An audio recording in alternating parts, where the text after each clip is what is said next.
Popcorn World.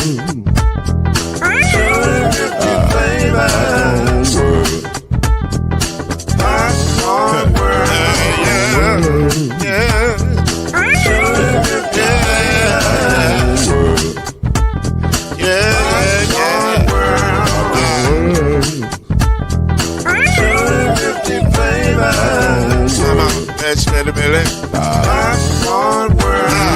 Can I make you move now? Yes, I can. So you can get this move in the back of my can. I can make it round the world when the holes in your hand. Popcorn World. 250 flavors gonna make you smile. 250 flavors gonna make you smile. 250 flavors gonna make you smile. I said popcorn make you smile. Ah.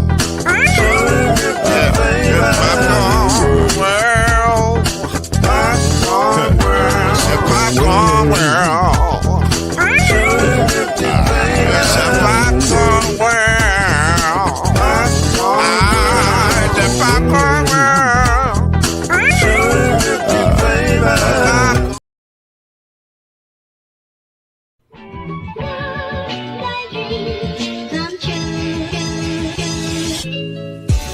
Now it's time for Believe in the ACC with our starting lineup. From Florida State, number 17, Charlie Ward. From Morehead State University, number 50, Lloyd Span. And from Murray State University, number 2, Kendrick Haskett. Get ready for the best sports show about the ACC in all the land. Believe in the ACC starts now.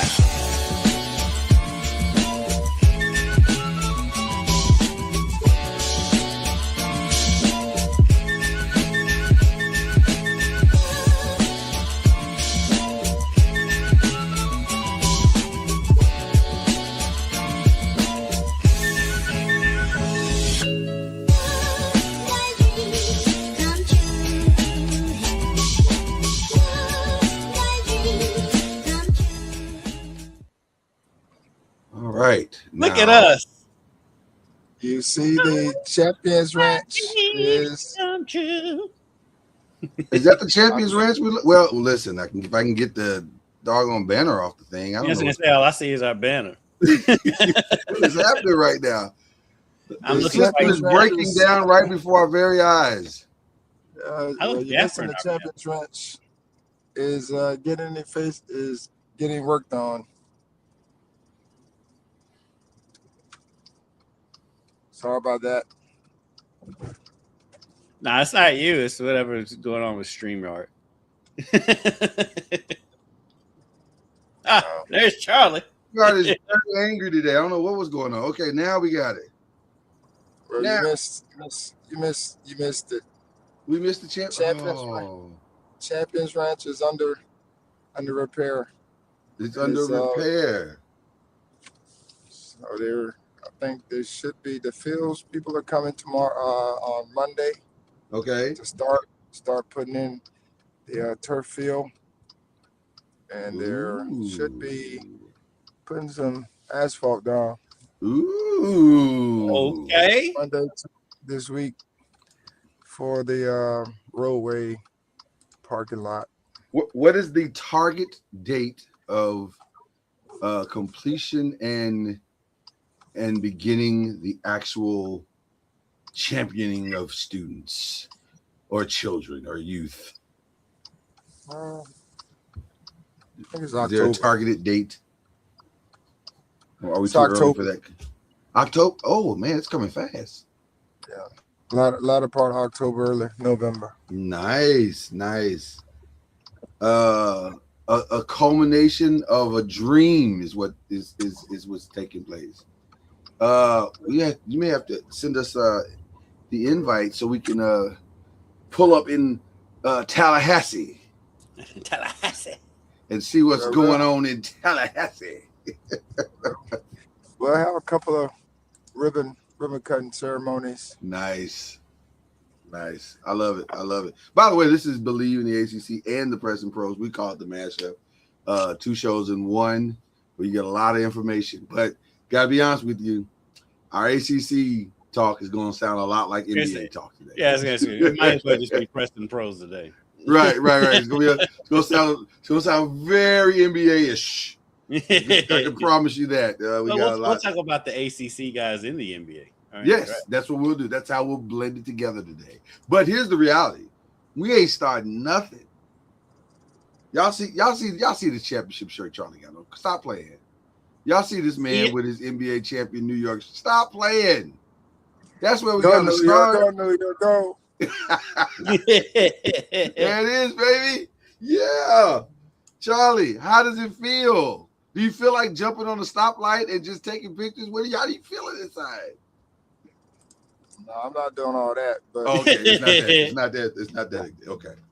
Yeah, very, very happy for the guys. You know, as I've said before, this is like the ending of a lot of heartbreaks that, you know, I've been a part of and the organization has been a part of over all these years of getting close. Yeah.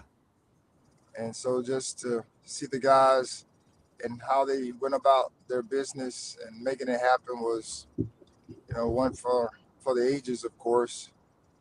And now you're getting all the talks about this is the best Knicks team and Jalen Brunson is the king of, you know, the best and all those different things, which is great.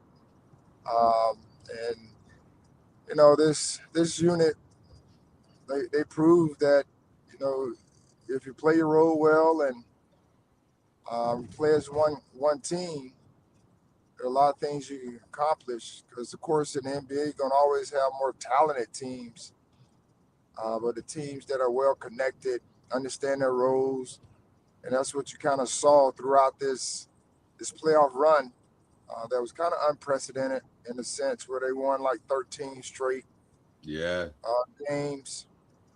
And people are going to say, well, the East is weak. Well, they're getting paid in their pros as well. And so regardless of what you want to say, and then they beat the team that people thought, you know, if whoever won the West would win, you know, the championship. But I was always wondering, like, when will, you know, when the Spurs got to where they got to, I was wondering when will their experience play a part, you know, in the playoffs. And, you know, for the Knicks, they never started any game fast. They're always down. No. They're always down double digits. And, you know, either the second or the third quarter in all the games, they had, you know, their comebacks or to get the game close to where, you know, fourth quarters where they closed the majority of the games well, except for I think maybe game 2 where they were up 14 points and it allowed the Spurs to come back. Right. You know, late to tie it up, and then they ended up winning that thing game 2 by 1 or 2 points. So, you know, series was one where the Knicks really never played a full game, you know, like they did in some of the other previous series, but yes, the Spurs had something to do with it as well. But at the end of the day, I think the experience factor did play some Big bit of time. a role. Big time. You know, especially late. Yes. In a lot of those games because the Knicks knew who they were playing through. Yeah. Mhm. And the Spurs, you know, they were kind of hit or miss, you know, at the end, and then their guy who I fear, you know, is going to be better next year and the years to come as long as he stays injury free.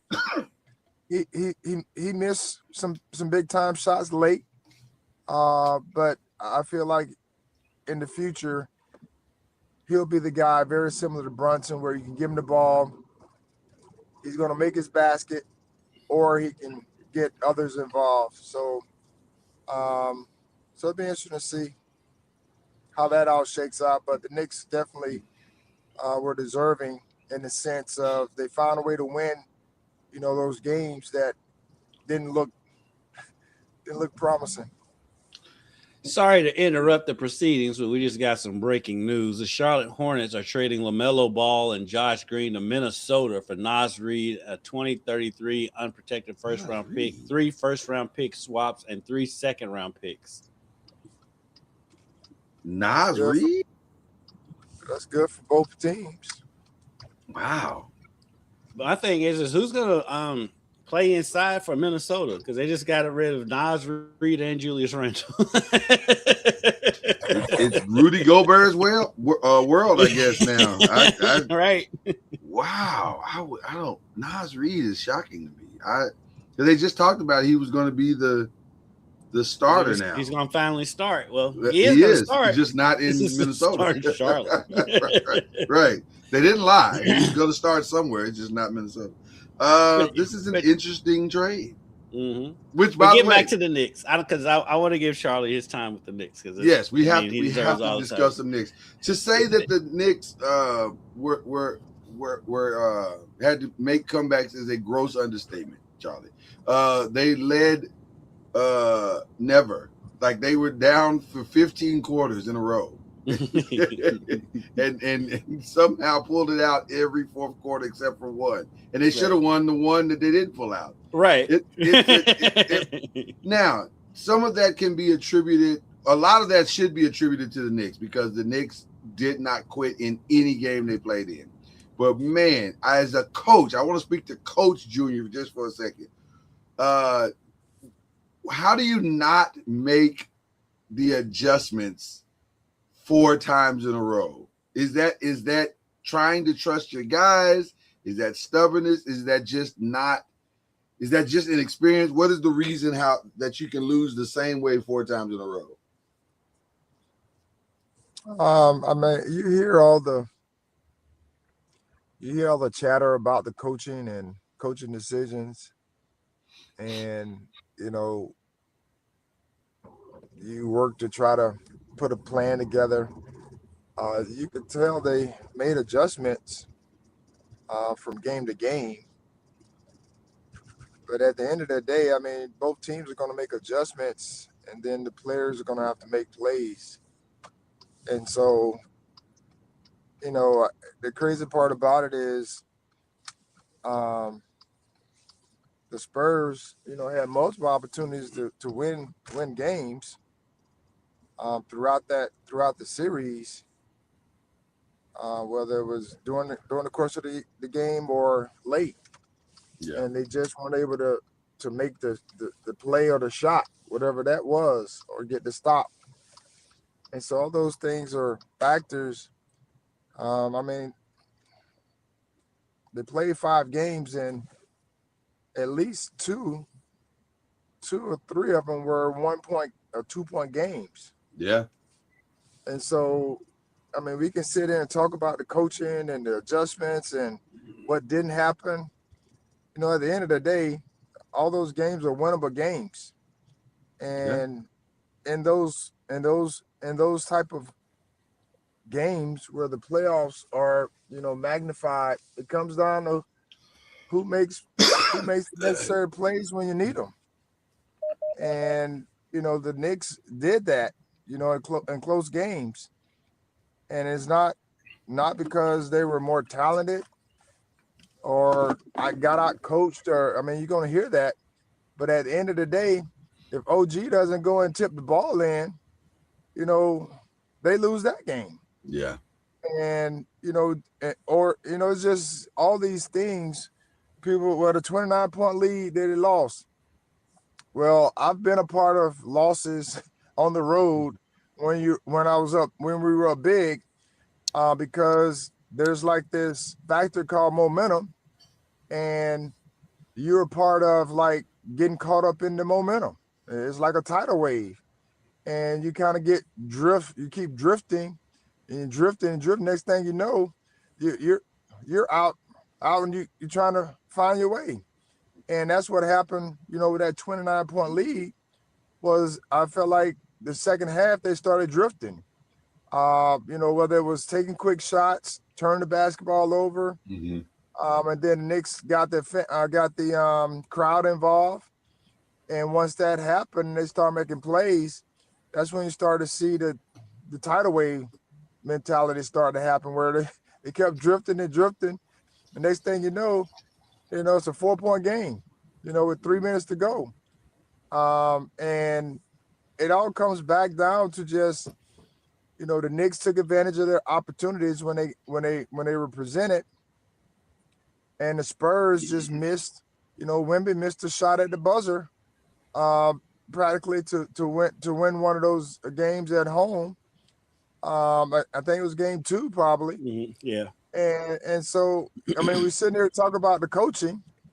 Well, they, out of three out of 5 games, they had a chance to win the games, at the end. And so, like I said, I think that'll change. Once they've had this experience, and it'll be able to help them moving forward, to know who needs to get the basketball at the right time, who to play through, and then they had guys stepping up and making shots when they needed them during the course of the game. But you need guys to step up and make, at the end of the game, at the end of the day. Charlie, is it too simplistic to say the Knicks won because they are a team, because they are so connected? They play as a team. They know whose role their roles are identified. They know whose role, what their roles are. And so it sounds simplistic to say they won because they're a team, but it is more than that. And you don't see that every day, because it takes a lot to become a team, a combined unit. Yeah, it's the one thing, and I tell my team this all the time, talent will win, but talent that's connected will give you a chance to win championships. Because if everyone understands their role, and the crazy part about it is, you need your superstars to play well. In some form or fashion, whether it's scoring, whether it's assisting, whether it's rebounding, whatever it may be, you need those guys to be consistent. But the key factor to winning a championship is you need your role players to step up and make plays. And you want to consider OG a role player? You can do that, whatever it is. You want to consider Bridges a role player? You can do that. If you want to consider Josh Hart a role player, you can do that part. And so all those guys at any given time, you had Jalen and Kat doing what they normally do. If they weren't scoring a lot, they were assisting or rebounding or making plays for others. They started to run through Kat, offense through Kat, throughout the playoffs. And then you had a guy like Deuce McBride, who hit like 7 threes in one game. You had Landry Shamet, throughout the course of the playoffs, minus the finals, who was like 11 for 12 from the 3-point line. Then you had Alvarado, who came in and made some huge in game plays. 5. Yeah. Yes, some key plays throughout. He wasn't a big factor in a few of the series. And then in the finals, they throw him in, and he finds himself in the game late in a few games. And the Game thing 4, that I he was admired, huge in game 4, yeah. yes, the thing that I admired about Coach Brown was, and you sat there, I was sitting there coaching as well, but I'm sitting there watching him. There's a few games throughout the finals where he kept playing multiple guys, trying to find somebody to give him a spark. Yeah. And people are killing him about, he needed to stick with certain. Well, I knew what he was doing, because he kept putting in guys that normally, wouldn't be in those situations, but he was trying to find a spark because they weren't playing their best basketball. Yeah. And at the end of the day, he trusted those guys to go in and give them those minutes. And if they didn't play well, he took them out. He put somebody else in. And that takes connection, knowing that you're going to get your chance. But if you're not playing well or not giving what we need, we're going to work to try to find somebody else. And you have to have guys that's bought into that philosophy if you're going to win consistently. Because if Deuce McBride, who's not playing well, he didn't play well in the finals, but now he ain't hit a he shot would go since in. Correct. And so he goes in, he doesn't play well, but coach replaces him.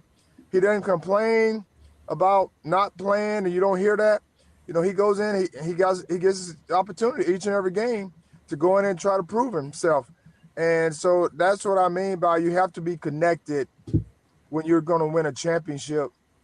And everyone has to be bought in on, if I'm not playing well, then coach is going to try to find the next best player that can help us, you know, win in a sense. Well, let me start by saying, if you don't think this win means anything to the former Knicks of New York, then you didn't listen to Charlie just spit off pretty much every play that took place. That was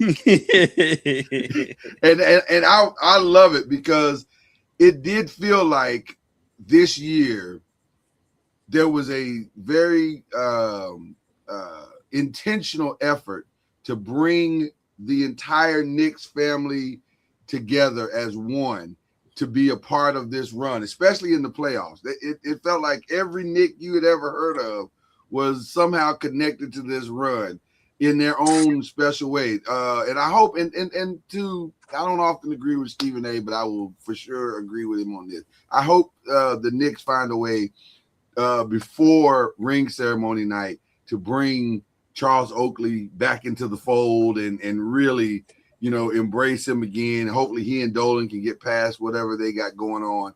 That ain't happening. That is not happening. Okay. All right. If that happens, then we might need to start looking for heaven. Okay. All right. Well, you heard it here first, ladies and gentlemen. The apocalypse is coming, Charlie. He said first Oakley, then the rapture is what he said. First the Fat Boys broke up. Those events will happen simultaneously. So there you go. If Charles Oakley forgives somebody that's crossed him, it'd be the first time. But he might though. He might for this, for that, to be there for that night. He might. He did show up in San Antonio. He did. So, that's what gives me hope, Charlie. And his wife had his jersey on, which, you know, I'm like he's part. I mean, he's a part of the 94. Yeah. That came up short. So maybe, you know. I know everybody else has come back. God can do anything. But it would take an act of God. Let's be very if you had to pull this one off, that'd be right up there with water to wine, changing water to wine. He would have to stop doing a couple of things and be like, let me move this, let me move some stuff off my agenda. So I mean he's crossed a few people. That's just who he is. And you have to know who he is. Yeah. He went at the commissioner. You know, he did. And not saying he's not telling the truth, but it's just, you know, that's the way there has to be just has to be some tact about it. Yeah, you know, if you're trying to get back in the mix, but as long as I've known Charles Oakley, forgiveness is not one of his strong points. That is just who he is. I mean, I've known him for almost 30 years, and that is just who he is. And you know, you love him for it, and then you know you like hate it for him because it's like you're crossing certain people that you never. But he doesn't care. You know, that's just his mindset and his attitude, and you have to love it for it. Charlie, do you feel the embrace being that you have not been able to actually physically be there, but do you feel the embrace of and the love of the Knick fandom on the midst of all of this? What's been the response of the fans to you specifically? Those people are always the same. So that the fans are, I mean, they haven't come out of the woodwork.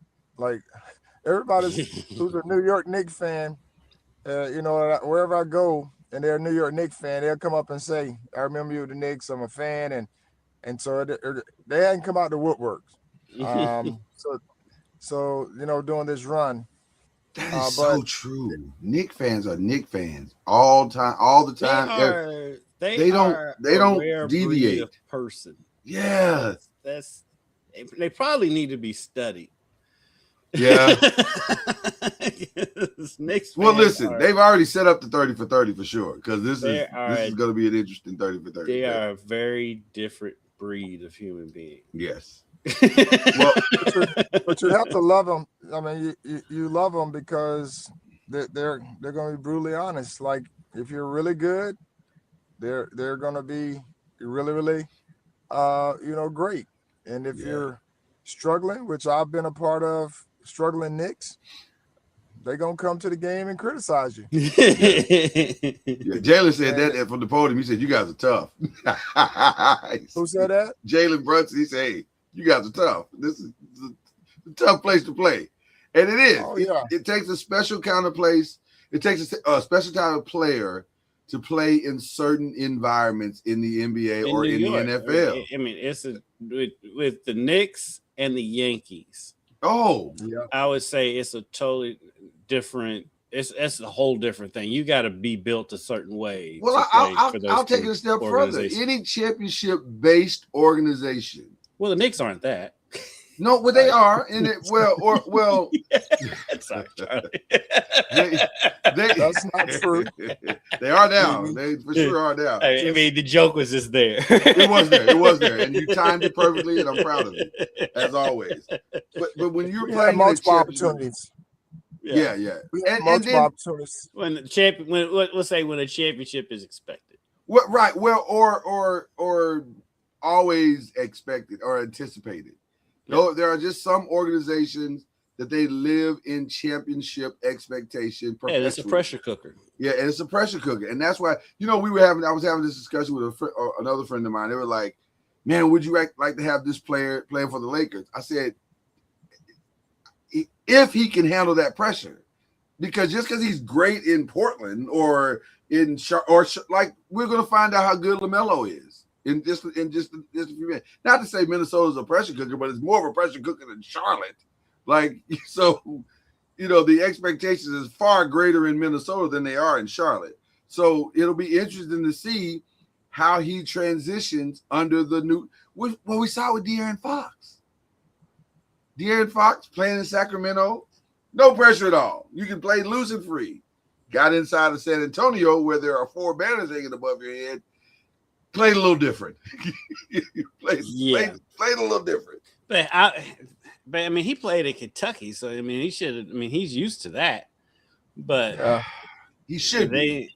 But yeah, But he only played 1 year in Kentucky. Yeah, and they suffered one of the most heartbreaking losses ever. Right. So we kind of saw this. That's a scene I'll never forget. It was him and Bam Adebayo crying. Oh yeah, in that locker room, in the locker room. I'll never forget that as long as I live. Yeah, but and Charlie, I mean, you can speak to that. It's like when you've had a rough series and the whole world is coming down on you. How do you bounce back from that? Because I mean, everybody who's ever watched basketball ever in their life has been coming down on De'Aaron Fox since that series. Yeah. How's he? I mean, he's an older guy, but he's not that old. I mean, he's not like he's 30 years old. He's like 26, 27 years old. So how did you bounce back from that if you're De'Aaron Fox? Well, I mean, it's really no different than anyone else that has had failure. How do you handle failure? Depends on, your future in a sense. And yes, it was a rough series, few games, where he made some, I don't say bonehead, but he made some decisions. Oh, bonehead is accurate. Bonehead decisions that, normally, you don't make, just game situations. But I thought there were a couple of games maybe early on where he should have had the ball, but they played through either Wemby or someone else, late in those games where I felt like he might have had a better chance at getting his shot because he, just crafting who he is. But they chose to go a different direction early in the series, and because they wanted Wemby to be the Jalen Brunson, play through him late, which I understand the thought process, but I just thought De'Aaron was a better choice in some of those situations because of just the way he was playing in those games early. But it's just something that you have to file away because, like, now I don't know if he's going to be in San Antonio again or what the case may be. It's going to take a lot for them to trade him. But at the end of the day, I mean, you have to do what everybody else does, use it as fuel to bounce back and, be better. And I think the experience, this might have been his first finals experience. And so just learn from it. But the tough part about it is, I mean, you may expect to be back, but you never know. You might not ever get back again. Mm-hmm. And so it's just that whole situation where you can't allow this one series or to ramshack the rest of your career, but use it as fuel to be the best that you can be moving forward. Yeah. And people forget that, Fox did hit the big shot in game 3 in the game they won. He did hit that big shot in the lane. Yeah. That seal the victory for him. So he did have his moments. And it's just, when you lose, the bad is always going to outweigh the good. Yeah. Yeah. He's not nearly as bad as he's been portrayed to be, but the play was bad. For a veteran, I think that's what makes it so stand out the way that it does. It wasn't that he played some bad plays; it's that a veteran of his caliber had bad plays, and you think, wow, he of all the players that should know better, it should be him. Well, yeah, but also you don't know what you don't know. If you never played in the finals, it's also his first finals too. Right. So you don't know what you don't know, and so maybe he just legitimately just didn't know, so he learned today. He has learned some valuable lessons, and hopefully he will be able to take those, and if he stays, then he'll learn from those and grow from those. If he doesn't, he'll take those lessons with him and hopefully get a chance to get back and try it again. But it was an interesting series, to say the least. But that does bring us to this off season. I do want one. You got another question? One more question? One more small point about the Spurs, though. Yeah. I think a lot of it, too, as much as we, harp on their mistakes and their youth, I think part of the reason why they lost, too, is roster construction. Because you didn't really pay attention to it. 100%. Wemby's the only big on that roster. That's any good. That is any good. I mean, I think he might be the only one. Period. They had. They got Cornette. Bismarck Biyombo. They got Kelly Olynyk, and they got Cornette. Cornette played really well, and Mason Plumlee.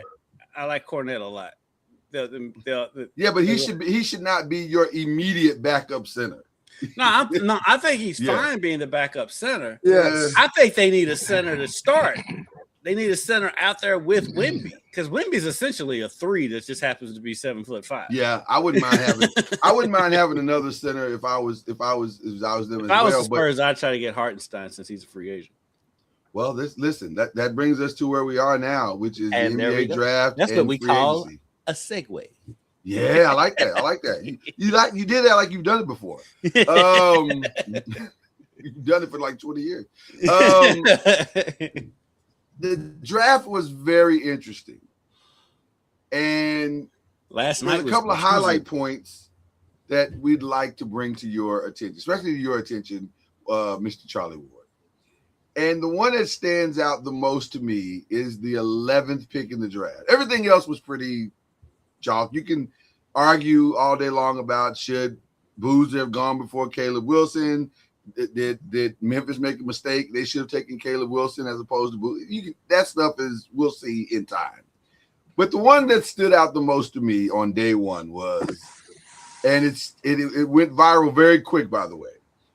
One Joe Lacob, who was very, very angry at the selection of one Yaxel Lindbergh. And everybody was like, why is he upset? Because if you look at Yaxel's game, it seems very catered to a Golden State Warrior roster. In fact, it seems perfect for a Golden State Warrior roster. So, and I was watching it with the draft with some people, and I'm like, they should take Yaxel here. And it's exactly what they did. But the viral video was Joe Lacob very upset at Mike Dunleavy for that pick. Well, got a little inside baseball for you, Kendrick. Apparently, the Warriors had a trade that they were working on, or they thought they had maybe solidified, and that trade did not go through. And that is what is rumored to be the reason why Joe Lacob flipped out the way that he did. He was upset. So they want to trade out of that spot? They were either trading out of that spot or they were trading for someone and to get out of that spot. And it did not happen. So the Yaxel thing, I guess he was probably first on their board or something. And which, by the way, he should have been at that point. I would say it's him or a Dame, or any of those guys. But that was very curious to me that he was so upset. So that was one of the things. The other thing that was interesting to me is that Yaxel slipped past the Mavs with Dusty May making his first selection ever, or the Mavs making their first selection ever, and they went with Morez. And I was like, over Yaxel? Like, to me, that baffled me. Maybe Morez has way more upside. I don't know. Charlie, I'd love to hear your thoughts. So just to, the Lacob, and I mean, those things I'm sure happen more often than we see. Yeah. As far as owner personnel, not agreeing on certain things and what have you. And those are just things that normally happen. I'm not saying all the time, but I'm sure they happen more than we know. Right. It's just happened to be caught on camera. Yeah. Well, that's the Correct. thing that not to cut you off, but that's the thing that really caught my attention. That's the second time something relatively egregious happened in a Golden State building, and someone you also decided, have a vendetta against Mike Dunleavy too. There's that. No. Well, no, I don't have a vendetta. I think he's going to be fired. But he's absolutely going to get fired. But You keep saying that, but he's still there. For now. He's playing that Elton John song. I'm still standing. for now, stay tuned. But I guess what I'm saying is everybody. That's the second time a video that I'm sure they didn't want out got out. And at some point, you got to wonder, okay, do we have the right trust in this building? Because stuff like that shouldn't be leaking out of your own building. I mean that's right. Well, Golden State has a history of stuff leaking out of their building. That's what I'm saying. Why is stuff leaking out of your own building, out of your own room? But I mean, that part is baffling to me. Not the actual disagreement, Right? but I was just curious to know, because I know they lost Wiggins, and really never, and Kuminga, and they really never solidified like that 3-man spot. Right. And so I just think he's a great pickup because he gives them positional size, and he's a good player. He's a champion, and so I wouldn't. I mean, I understand they might have had a trade, or which to me happened way too much. Like, people trading people. It was hard to follow Yes. where guys were going Yes. because of all the different trades. But at the end of the day, Yaxel is a very good basketball player, and I thought it was a good fit for them because they needed positional size at the 3 spot, and someone that's younger and can be a focal point. As Draymond gets older, I don't know, who they're looking for, but with Yaxel, I think he can help get them to a level. I don't know if it's the top level, but I know he can help get them to a level, if need be. And so I understand the disagreement and probably the frustration of whatever he's frustrated about, but at the end of the day, I thought you have a good basketball player, that fits A great one. Yeah. fits your group. And a guy that can come in day one and contribute. Like it's not going to be. Yeah. So I didn't understand the beef.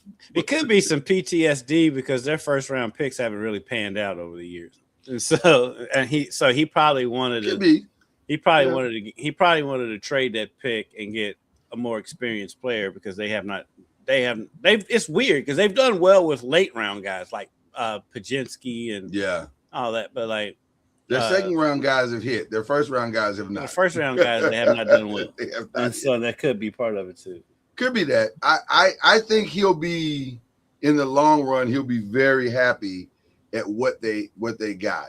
But for now, I guess I kind of understand that if you say it that way. But that was interesting to me. But I also want to ask you, Charlie, the Mavs.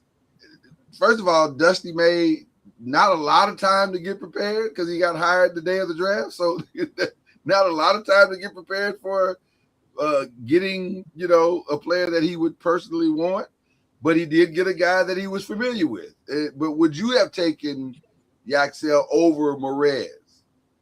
No, because Yaxel and Cooper Flag are similar players. Okay. And so the reason you take a Morez, I would have thought they would take their big man, Dara. But I don't know who they have as far as their bigs. They had like 3 or 4 bigs at one point, and then all of a sudden, all of them went down, or one of them, 3 of them went down. Right. Out of 4, and they ended up with just 1. So I think Morez Johnson is a better fit for them because he's more of a 4-man. Cooper's more of a 3, hybrid 2. And then you have Kyrie Irving coming back. And if they can find a way to get some production out of their bigs, you're going to have a solid starting group. I mean, Reyes may not start, but you'll have some positional size to go along with Kyrie or smaller guards. So I just thought it was a better fit than Yaxel. People were asking that, but Yaxel and Cooper Flag are very similar players in my eyes. Well, I think drafting Morez is definitely the signal that they're probably going to move on from Gafford. I heard they're going to move on from him. Yeah, they're going to move out from Gafford and save some money. Is that a money deal? Because it's probably. Not I think it's money. Yeah, it's money. Yeah, probably more money than anything. More money. Yeah. It's Masai. It's Masai trying to be fiscally responsible. Because I was gonna say they don't play the same position, so that's why I was saying. But they pull the money from the same pool, so they're like, yeah, we can't pay the same budget. Yeah, they just want they going younger and enjoy that rookie contract rather than buy him some time, buy him a little time before he's got to start paying guys. So, do you all think that the NBA should revisit this second apron thing? Because like 90% of the moves being made right now are teams just trying to avoid the second apron, and so now you're seeing good players being shipped all over the league just because teams don't want to move into that second apron. Do you think they need to address that? Or should they keep it just to keep competitive balance? That's exactly where I was headed. Just because and it really is. It's just a question. Just because it is crazy to see how many how many teams are just making moves just to avoid the second apron, and rather than making moves based on talent and what their roster needs on the court. It's just but that's exactly where I was headed. I'm in a catch-22 in that question, because while it feels insane to have to move on from a Jaylen Brown because we can't pay two guys $300 million or $400 million ultimately when it's all said and done, boy, it does feel good to watch basketball and not know before the season starts who's going to win the championship. Like, it feels it's competitive. It's very competitive. It's highly competitive. This was a fun off season all the way. I mean, playoff from start to finish. And that is what ultimately drives the Knicks being in the championship, highest rated one since 1998. So that part makes it really nice. And I think if you can have that, then it's working. It feels like it's working. But boy, the teams that are willing to spend, you've kind of put handcuffs on them now, because some teams didn't care about that second. They didn't care about how much Golden State used to. Right. Golden State didn't care. And they were like, we'll keep spending until we, as long as we keep winning. And now everybody gets to spend the same thing. Well, okay, hold on. So we're balanced now. How is that fair to us when we got the money to spend? So I don't know. I'm in a conflict of that, because I like the competitive balance, but I get the Golden States of the world saying you snatched our legs right from under us. Yeah, I mean that's the thing you keep hearing is they've had 8 champions in 8 years, a new champion. So they're not going to take that one away. When you're having a competitive balance that no team has repeated over the past 8 years or whatever the case may be. So that's going to maybe that's what baseball needs, and I think they're heading baseball for needs something a lockup, because I think that's something the owners are gearing up for, and the players are going to have to have some they're going to have to stick it out if that's the case. But there has to be some form of a cap, second apron, whatever you want to call it. And I think it's going to trickle down to college as well, for, how it'll be a different name, but it'll be very similar concept, because you're starting to get very similar vibes with teams spending $40 million on a football roster compared to other teams that, barely scratching the surface at 20 million or 27 million or 30. It's a big discrepancy.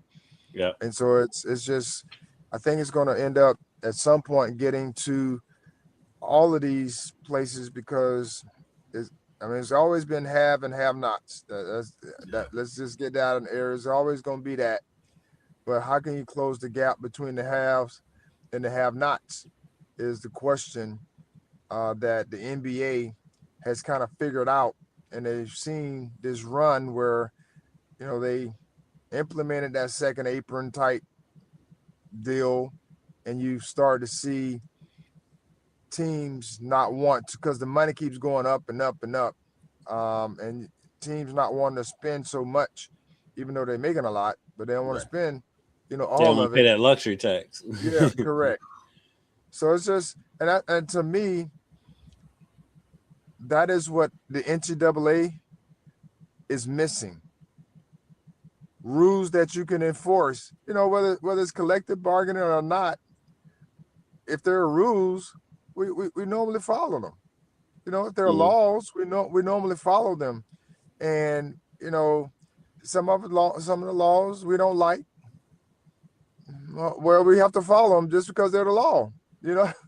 And I just think that's part of this whole evolution, that there are rules that they can actually enforce, and people are actually, there's a consequence if you don't. I mean, if you want to go to another level, okay, well, there's a consequence for it. It's not, well, I could just do it because I can do it and bump everybody else.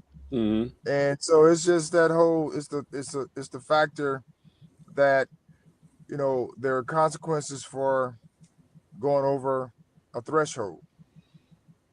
Yeah.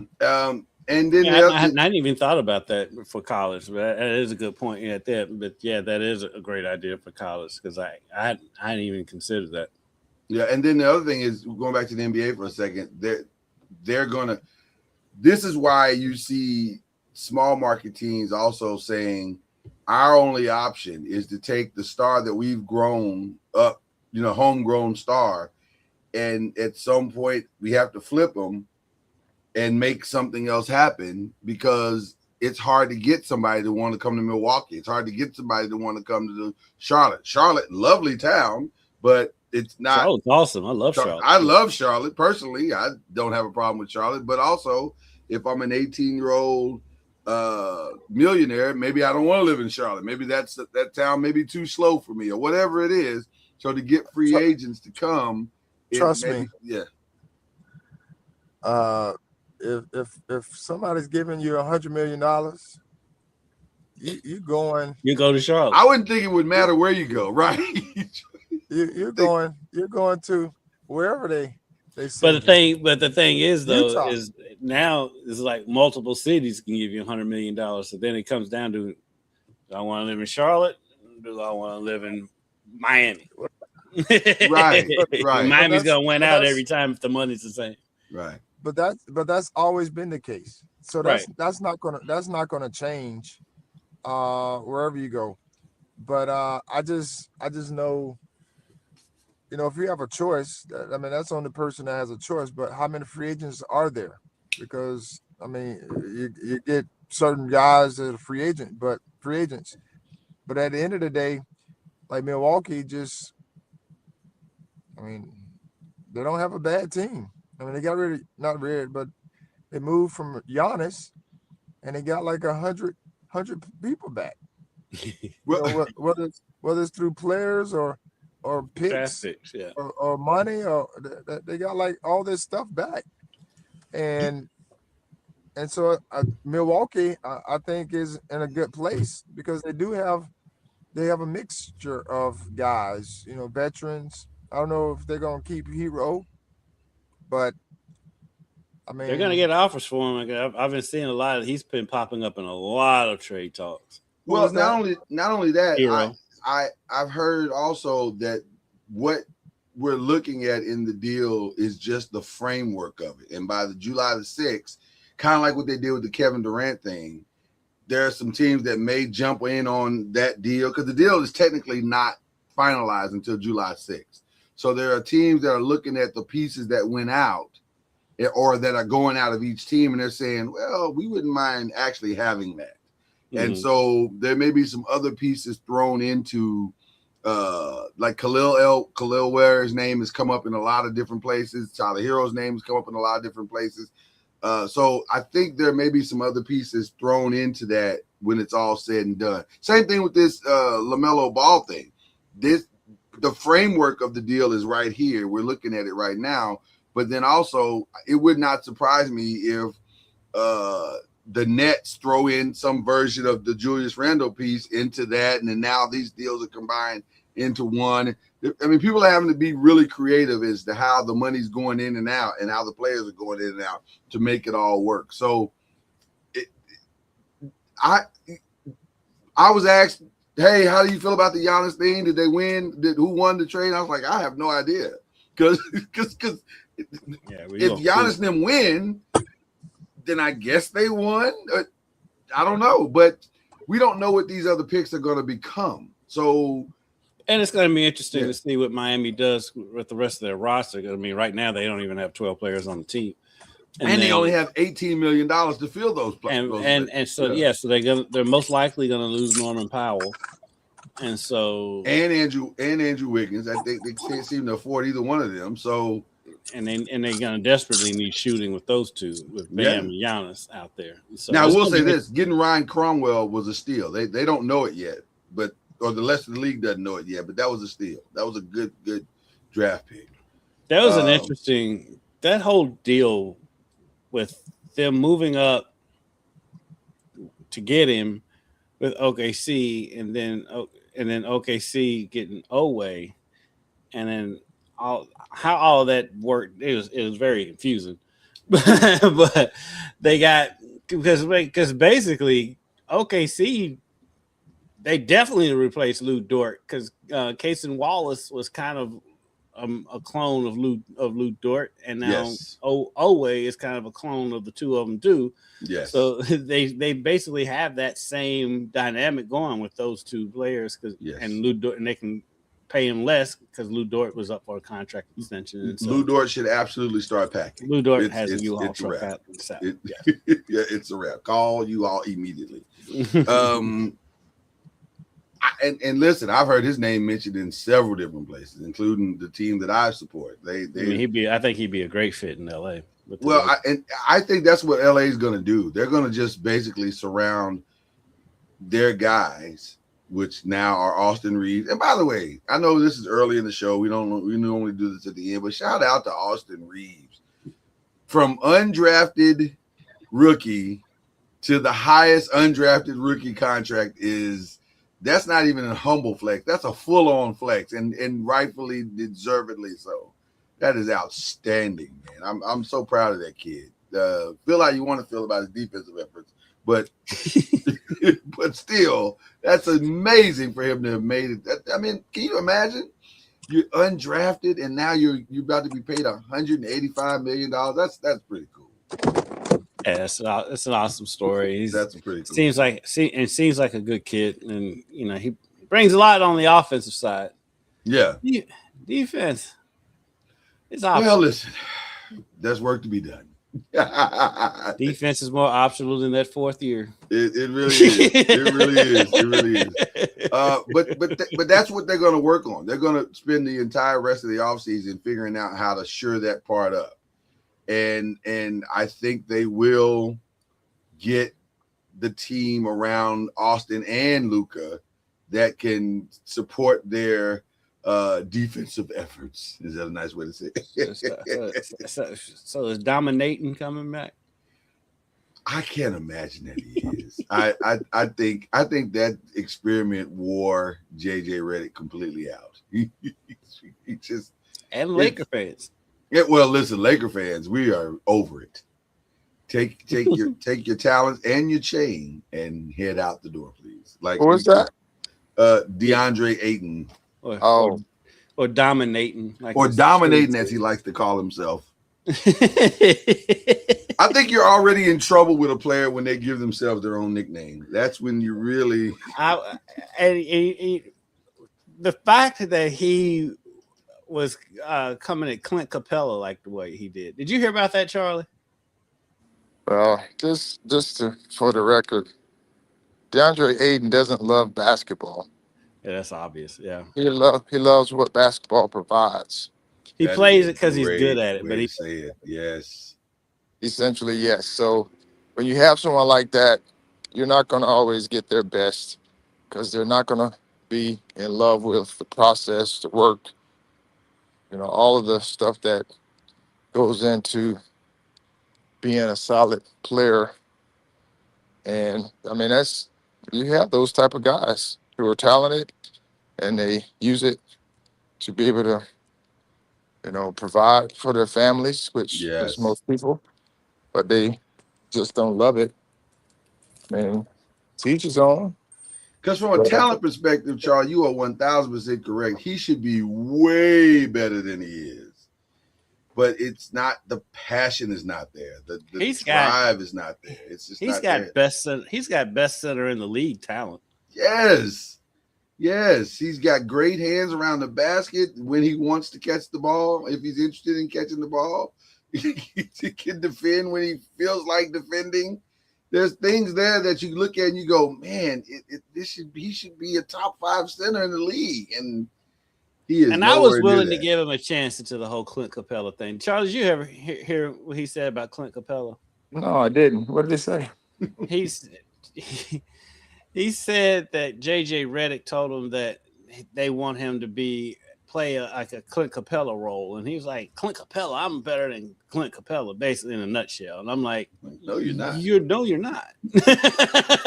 are not, sir. You should do anything you can do in your career to be as good as Clint Capella's career. But that's what he said. He thinks he's better than Clint Capella. Talent-wise, he is. Talent-wise, raw talent-wise, he is. But actuality, no, not even in the same career. Conversation. Yeah, I'm a Clint Capella fan. I've always liked Clint Capella. So I would take prime Clint Capella over DeAndre Ayton 10 times out of 10. I take now Clint Capella over. Because he's gonna give you everything he's got. He's gonna give you everything he's got for 48 minutes. He's gonna do just that. So let's see. So right now we're sitting in a space where there's a lot of conversation, and we hadn't even got to one of the biggest things that's going on right now. I love the way Shams reported this last night. Shams said the Celtics are negotiating with a sense of purpose. I said, what does that even mean? A sense of purpose? How bad was this conversation between Brad Stevens and Jaylen Brown? When the report comes out, it's a sense of purpose. It means you ain't gotta go home. You got to get out of here. Oh my God! I said, I don't think I've ever heard that sense of purpose in the history of the trade deadline. I've never heard anybody say that. There's a sense of purpose. So it feels inevitable that Jaylen Brown is leaving. The question is where? Where will he go? Charlie, do you have any thoughts? Or do you think this is walk backable? See how I just made up a word there that worked? Is this walk backable? Can they walk this back? Did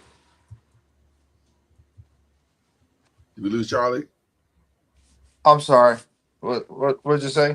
No. We were just saying with the Jaylen Brown situation, where do you see him going? Or do you think that the Celtics should walk this back and try to fix it? Because according to Shams, they are negotiating with a sense of purpose as it relates to Jaylen Brown, which hints at an inevitability as opposed to them trying to mend fences.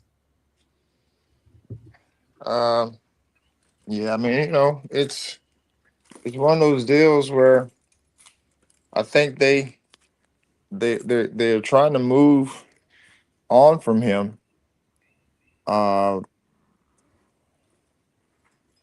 To try to, I think they maybe, I don't know. I mean, That's a great way to say it. He's one of their best players, and with Tatum being out, and in the playoffs not coming back or being 100%, and it's kind of a difficult situation because they're both very similar type players, Right. and I think they made it work, but it's probably not the best and ideal situation. As far as, I mean, they're very similar players, basically the same size in a sense, and same skill set, 1-on-1, and they're very good at doing that. Yeah. So I can see them wanting to, and then Jaylen is very outspoken. He's on his podcast, and so they might not like and want all that. Well, Charlie, I'm so glad you brought that part up because what makes the Jaylen Brown situation interesting, and again, I hate to be the guy that agrees with Stephen A. Smith, but I may have to in this regard. I don't think Jaylen has a clear understanding of how he is viewed by others. Because when you are as outspoken as he is, in an environment, and I'm going to try to say this as tactfully as I can. When you are as outspoken as he is, and he is viewed by others as, dare I say, not combative. That's too strong of a word. But he's very opinionated. Yes, he's strongly opinionated about a lot of things. One of the things I thought about in reference to Jalen is what happened. Some of you may or may not know, but what happened during All-Star Weekend, where he rented the house of a friend, a well-to-do friend, and they tried to have an event there that would allow him to talk about financial empowerment and helping certain communities, minority communities, this, that, and the other. And they played music, and the cops were called. And Jalen was very outspoken in the reasoning as why the police were called upon his event, even though the event didn't have permits and all the other stuff that you're probably supposed to have in certain neighborhoods in Los Angeles, California. But nevertheless, that is the undercurrent and underlying tone of who Jalen Brown is. And then when you look at that and you understand that, it makes it challenging when it becomes time to, especially in a place like Boston, which historically Boston is a very complex city in and of itself. So I tried to navigate that as well as I could. I don't know if I did a good job, but I tried. You did it. You did. Okay. Actually, So it's very complex. So, Kendrick, do you think, where do you think he could go? Where do you think he should go? How do you think this obviously is about to end? It's just a matter of when and where, I guess. He's a confusing case because he's a hard case because it feels like he wants to be the guy. Yes. And so, and maybe should be the guy. Maybe. Yeah. But I don't know a contender right now where he could go there and be the guy. Yeah. Just looking around. I mean, if he doesn't want to be the guy, I think he'd be fantastic in San Antonio. Oh, and let me tell you. So hold on. So that deal works on a lot of levels. I saw that part on social media somewhere. Mm-hmm. Mm-hmm. So who would San Antonio have to give up to get him? It would have to be Castle or Vassell. I mean, not Vassell, Castle or Harper, right? Or Harper. It had to be a combination of Castle, a combination of the three, however you want to sort it out between Castle, Vassell, and Harper. Yeah, some version of that, and picks would have to go. Well, listen, LaMelo Ball just went for 3 swaps, first round swaps, and a couple of players. So I would have to believe that Jalen Brown is going to garner more than that, or at least more substantive pieces than that. So I don't know. And by the way, I don't hate that. I don't hate that as an option. Yeah, I don't hate that. I think it's a complex thing though. Because San Antonio would benefit from a guy like Jalen Brown. Yes. One, because of experience, but 2, he's a guy that can get you a bucket whenever you need one. Yep. And so you wouldn't have to rely solely on Wemby trying to be that facilitator and do all the things that he does. So you have a second guy that can actually function at a high level and get others or himself an opportunity. Because right now, the only person that would require from San Antonio that require some form of attention consistently is Wemby. Yeah. I mean, everyone else. Dylan Harper, of course, he's a rookie. I mean, he's solid. He's a good player, but he's not at that stage where you feel like you have to take the ball out of his hands, or he can't get you a bucket, but he may be good. To me, at this point in his career, he's a good backup because of the way he plays.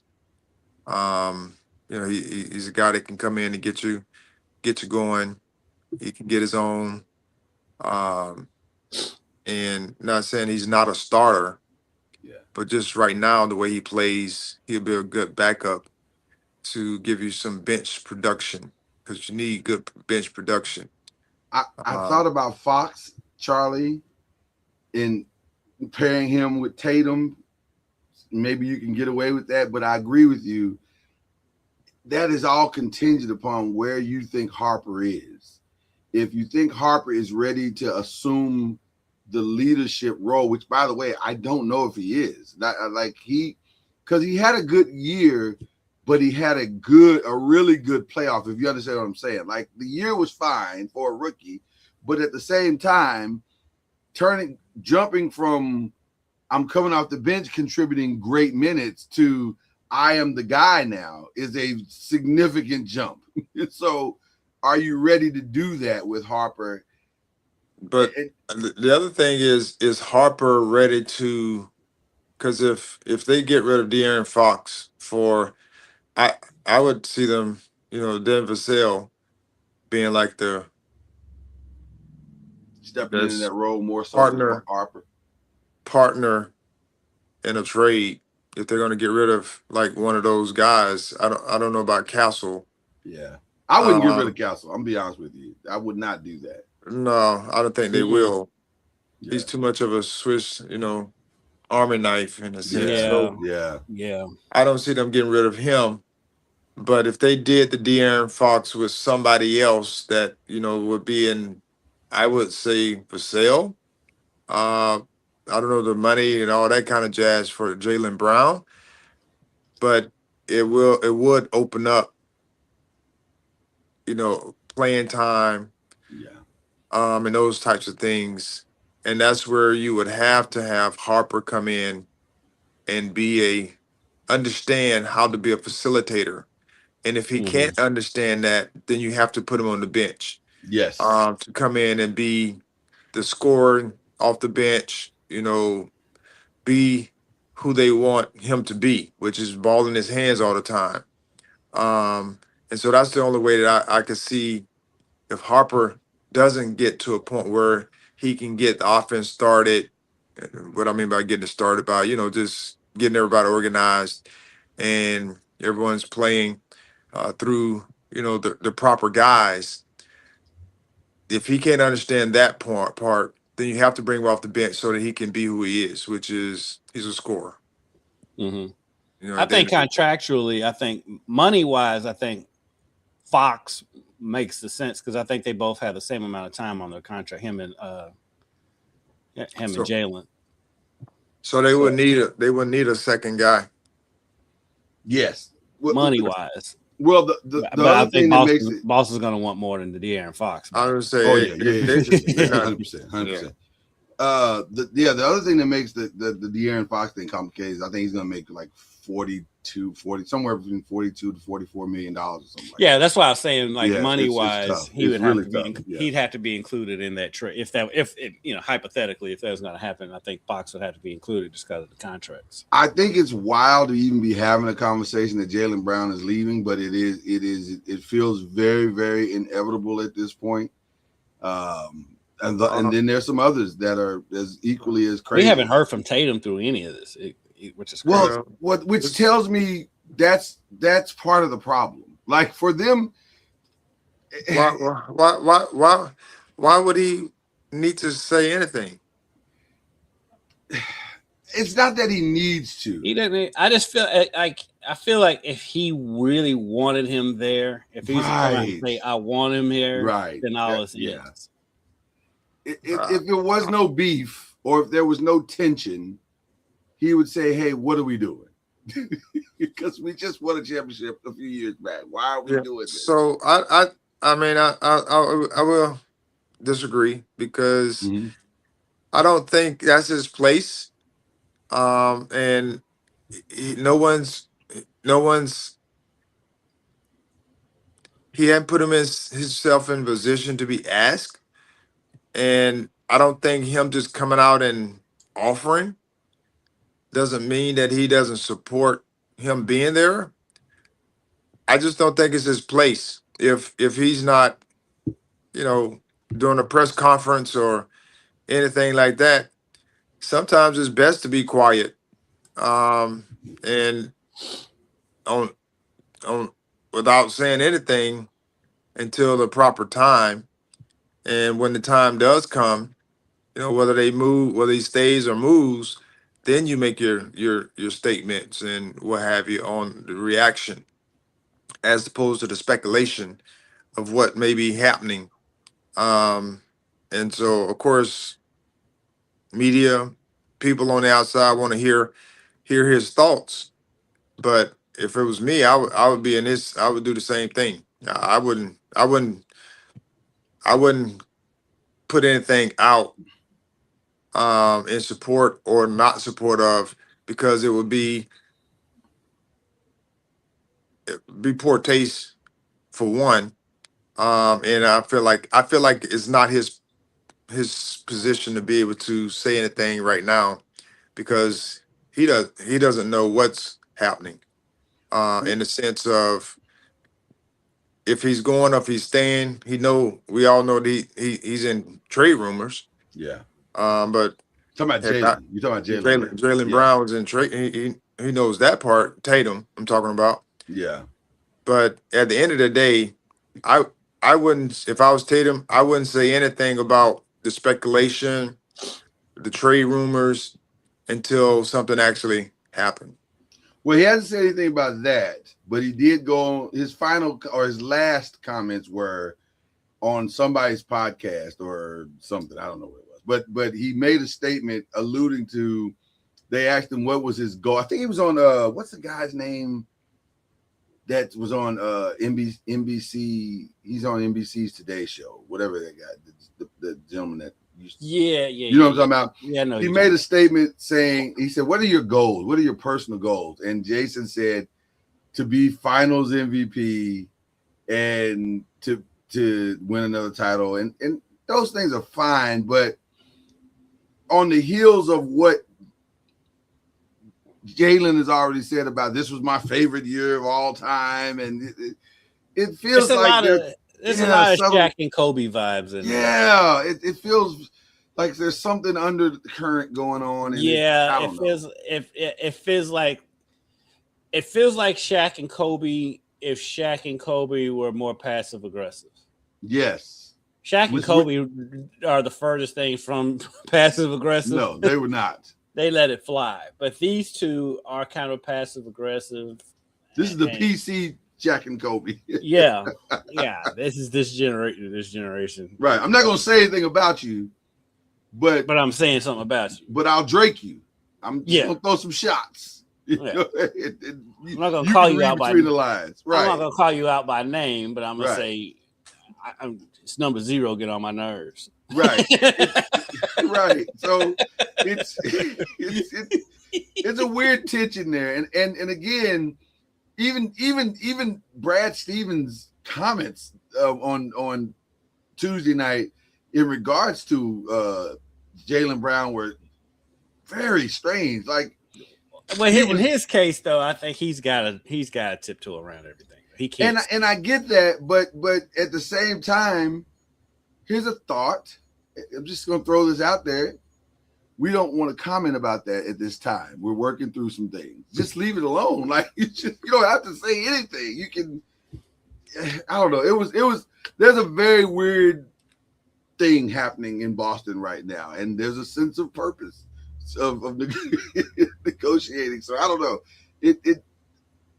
We may not find out that either until the 30 for 30, but there seems to be a divorce coming at some point. So I don't know.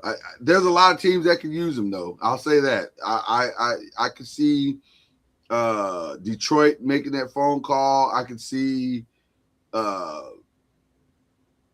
you said San Antonio. I think that would be an interesting phone call for them. They got all the right stuff. I can see Detroit Utah would be making that call. Yeah, Detroit would be a good fit. I just don't know what they have to offer. Well, they don't want to pay Jalen. Utah makes a lot of sense. Utah makes the most sense. Yeah, with Kessler supposedly wanting to leave. Yes, that makes 0 sense to me. But and he's familiar with Danny. He knows Danny. He trusts Danny. Well, Danny is known for hooking up his boys. In Boston. Exactly. And so Walker Kessler, that makes sense. That was one of the first ones that came to mind because you can send Kessler and what was the rookie they got last year?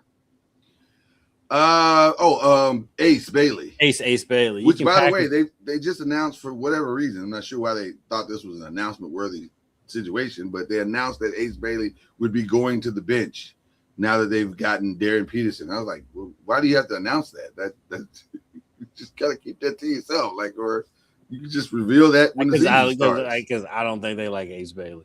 I think they're having some problems or challenges with him. Yes, so they can package them, and that could be a package deal where both teams come out feeling good about what they got.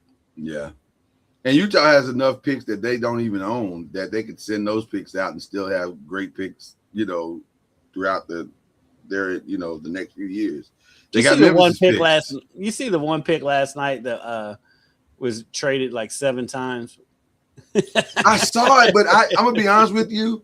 When I saw it, it was so confusing at some point that I was like, you know what? I don't even care anymore. A lot of what happened last night was very confusing. Yeah, I didn't get it. I was like, why are we maneuvering like this? Are these players worth this type of maneuvering? Like that's what I was saying about the OKC and Miami thing. It's like I didn't understand why they was making all these maneuvers just to trade with each other when like they weren't going to lose those guys. They didn't have to trade up to get. I mean, I love Ryan Conwell and Ortega Oweh, but I don't think they needed to trade up to get either one of them. He was going to be there regardless. I think, but it was, I don't know. It got real strange last night, but yeah, that's going to be fascinating. The Kawhi thing is going to be fascinating. Kawhi is a very fascinating deal. Because he's still a valuable. To some degree, he's still a valuable piece. He had one of his best years of his career last season. He did. Which was terrible. He did. He did. Listen, this may come down to what Uncle Dennis wants. What does Uncle Dennis want? Where does Uncle Dennis want? Uncle Dennis needs to want to be quiet. Well, Uncle Dennis has caused a lot of issues in Kawhi's life. Uncle Dennis has been problematic, to say the least. By the way, I heard something last night that the Spurs also may look at bringing Kawhi back. I saw that. I was like, get out. We coming full circle. I mean, he'd be perfect there. He'd be absolutely perfect. Makes sense. I don't know if he'd come back. But. The NBA, boy, it is something else. Who would he? I mean, it's fantastic. Who would he? I'm just trying to put him on the Spurs. Like he gives them that go-to guy that they need. I don't know who that. Well, he's not the defensive guy he used to be, though. No. Yeah, but you got Wemby there for that. But I'll be honest saying, just in his energy defensively, I don't know if it's. I mean, he's definitely declining, especially with the knee injuries and different things. 100%. And I think he would, he'll fit in because he's a veteran. He knows how to read the room. I mean, he would be a short-term. Yeah, it'd be a short-term thing to help try to get him across the finish line. I don't think the short-term success would be worth the longevity that you get if you don't make the deal. I think the Spurs got to calm down. That's what I think. I think the Spurs got to calm the way down. Because I think the Spurs are fine. The Spurs' biggest problem to me is just they need another big. Fix your front court, and you may have done that, although it won't pay off this year because it feels like Jaden Quainance is not going to play this year because I heard reports came out that he's got another knee or they haven't quite. They need to clean like they thought. They need to clean up the knee again, and I think it said the timeline could be up to 6 months. Right. But at the same time, if you just make a couple maybe subtle moves to maybe get a backup, like there's Robert Williams out there, there's There's a couple of other bigs out there that are available. Maybe that's all you need. It's just to get Mitchell Robinson's going to be out there. Robinson could be a solid backup for them. So, or you could put Mitchell Robinson out there with Wemby and keep Connect and some of the others, and but I just think they got to calm down.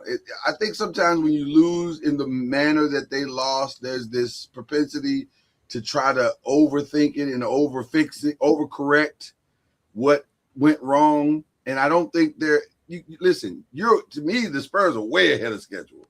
So because essentially in Wemby's second year, they've gotten to the finals, even though this is his third year, but this is really his second year. And they got to the finals and had a legitimate chance to win the thing. So everybody just settle down. Just go on vacation for a couple of days, breathe, have a Mai Tai or margarita, and come back, and then so the details, because we was talking about Al Horford earlier. I don't know if that was before the show. It may have been. I don't remember. But the details on that, he declined his player option, but he intends to sign a new 2-year, $14 million deal to stay with them. Oh, so he's staying. So he's definitely staying. Okay, well, that makes sense, I guess. I don't know. Yeah, it makes sense. They're in win now mode. So everything they're doing is to try to maximize the final Steph years, which they should do a documentary called The Final Steph Years. Yeah, then their remedy for everything is let's be the oldest team in the league. Do you think they will ever get rid of Draymond Green? It feels like they won't. Charlie. It's a great question. It feels like they won't. I think Steph's reaction to losing Clay has pretty much solidified Draymond's staying power in Golden State, because Steph was not happy that Clay left at all. And I think he wanted to ride that out till the wheels fell off. And they had fallen off. I think Steph wasn't aware that the wheels I still think off. Clay's going to end up in Golden State. He might, but I've also heard Miami is going to make a run at him.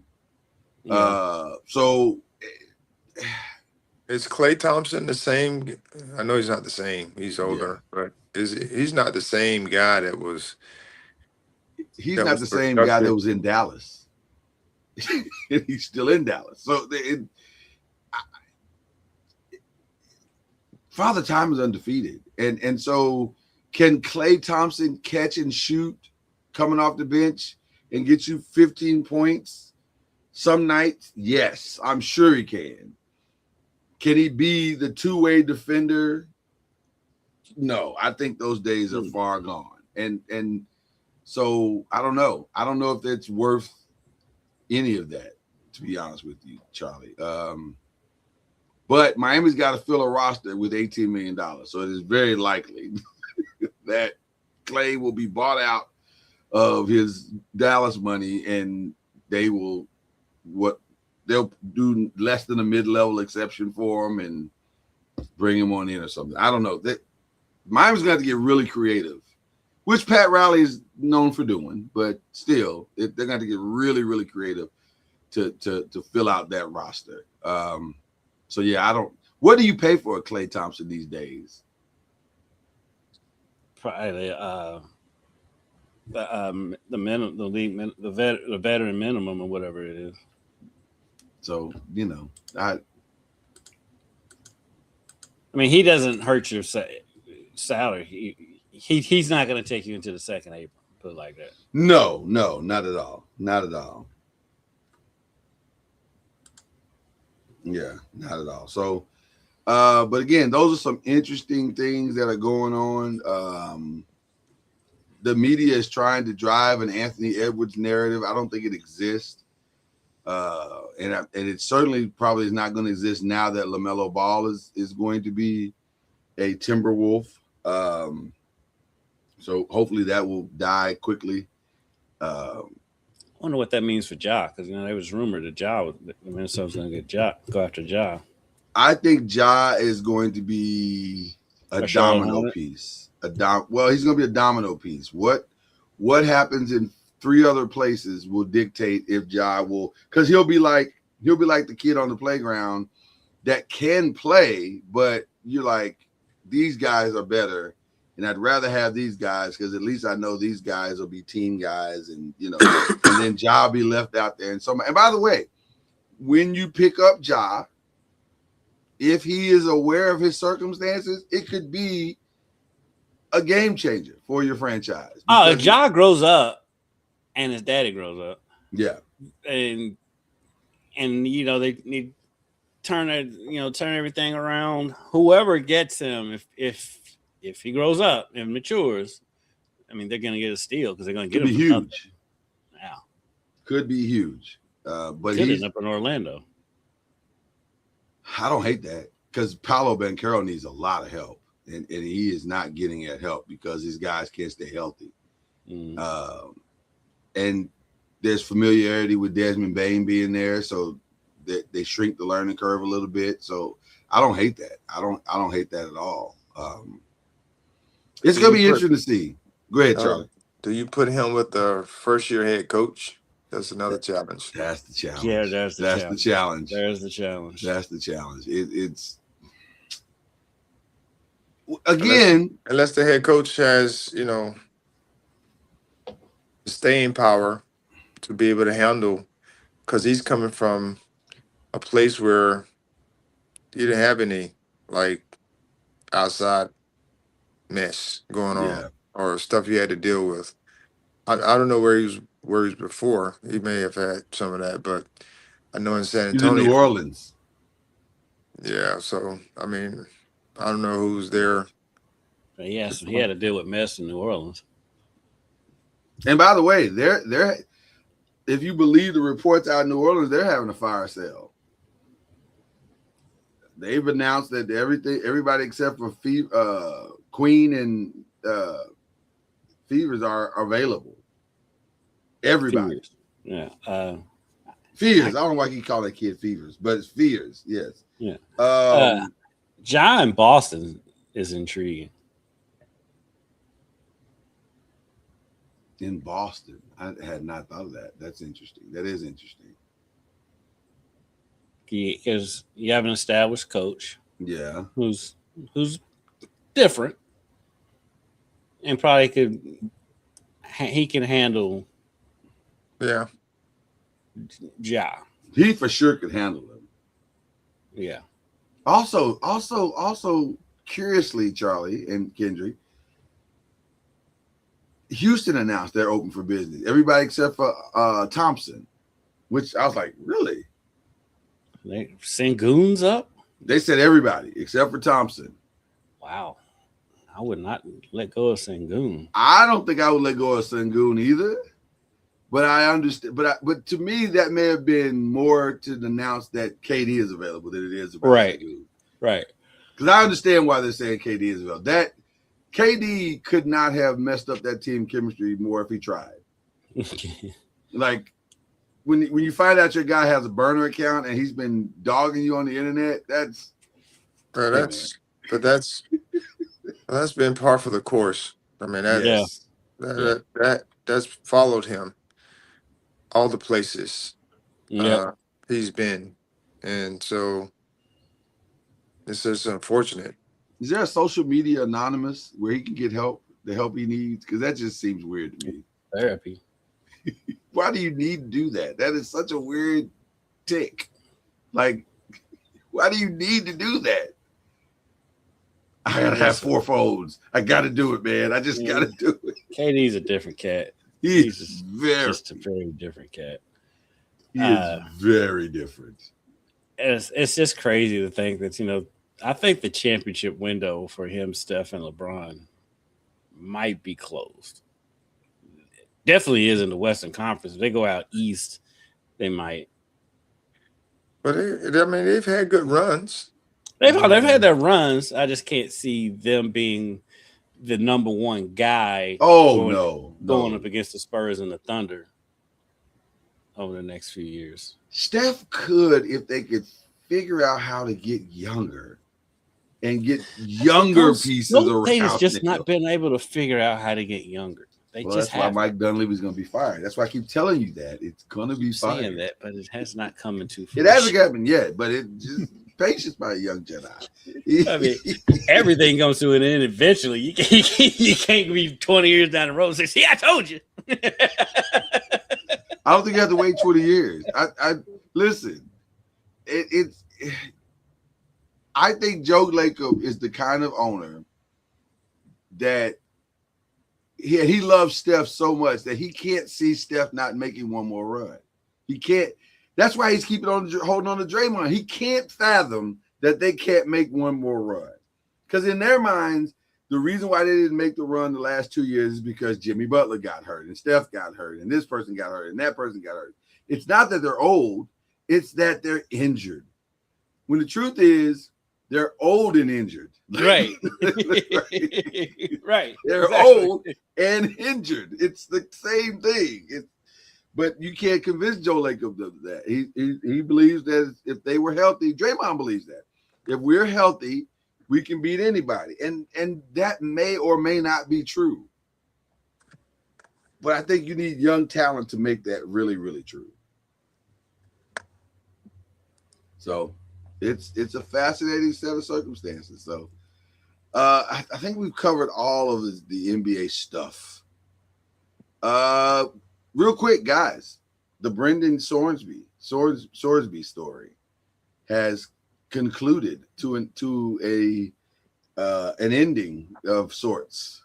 There will be no supplemental draft. He can apply for the regular draft next year, and let's see how it works out for you, young man. Which, by the way, my personal opinion is I think the NFL did him a favor. I feel like the NFL gave him a 1-year suspension without giving him a 1-year suspension. That's exactly what I'm saying. They did him a favor. He needs to go get help. Well, he did, didn't he? No, not 2 weeks help. He needs real help. He needs to sit in this and feel it for some time. We can't keep rewarding guys. This dude been betting on games since high school. You have a problem, sir. You have a problem. If you're 17 and you're thinking, I got to go finish my biology test and also I need to put $10,000 down on my high school game, you have a problem. You have a real problem. So I think they did him a significant favor by letting him sit in this for a year, go get some help, rehab your image, rehab your mindset, and then come back. Because these are grown men, and they're not going to be happy if you're betting on games, getting suspended in the middle of the season, and you're the starting quarterback of their franchise and you're costing them money. That's a different thing. I think what the NFL did is, A, they gave, like I said, they gave him a suspension without giving him a suspension. And B, they took having to answer questions off the table because, these owners, he's talented. Somebody was going to pick him up.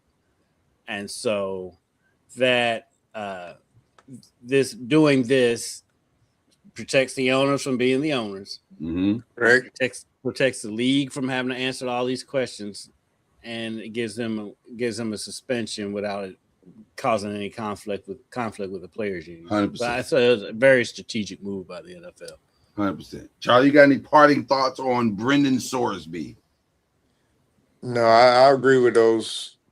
And again, I just go back to, their rules that you have in place. And if you're going to, break the rules because of, you feel like it's the best thing for a person, I mean, it just opens Pandora's box for quite a few others. And so I think what the NFL did and the way they explained it, as far as, we're not going to just let you have an out of your mess that you created. Yeah. In one place, you run to build a new house when you trash the other house. Right. And so, we're not going to give you an out clause to be able to do that since you've exhausted. And I don't know if I told you guys, but I just thought it was going to be very tough on him to play this year, not from a physical standpoint, but just from a mental standpoint, mental grind, because every time he stepped onto that field, not outside of practice, and even, outside of practice, it was going to be there. Yeah. Media was going to be talking about it. Mm-hmm. It probably won't be your media. It's going to be outside media that keeps Yeah, bringing it exactly. up. Exactly. And then you're going to have players and everyone's going to be talking about it. And so the mental grind of the season to me would have been his downfall, not the physical part. Because the physical part, you can get out there and do it and, what have you. But just the mental grind, I didn't see him being able to overcome, because he knows what he did was not the right thing. And plus, he would be given a mulligan, like more than a mulligan, a few mulligans, Yeah. Mm-hmm. if he was able to come back, and which the judge, and I fought the judge. I agree. I don't understand unless they got paid, handsomely for it, which even that, you know, was an issue to me, as well, because if you do that, you get paid for making that decision, then that means you can be bought anytime, Mm-hmm. Yes. and that works towards your credibility piece. And so I just think, um, the judge did him a disfavor by agreeing to do a temporary injunction just so he can play. Yeah. Um, as I call that, that's first world problems. Yeah. Yeah. Yeah. Charlie, I know you got to jump off. We definitely appreciate you, as always, joining us on this journey that we call the mashup. But you have any parting thoughts before you walk out the door? Yes. We just saw where, one of my college colleagues, who, when we talk about integrity, and being bought, a man Dusty May.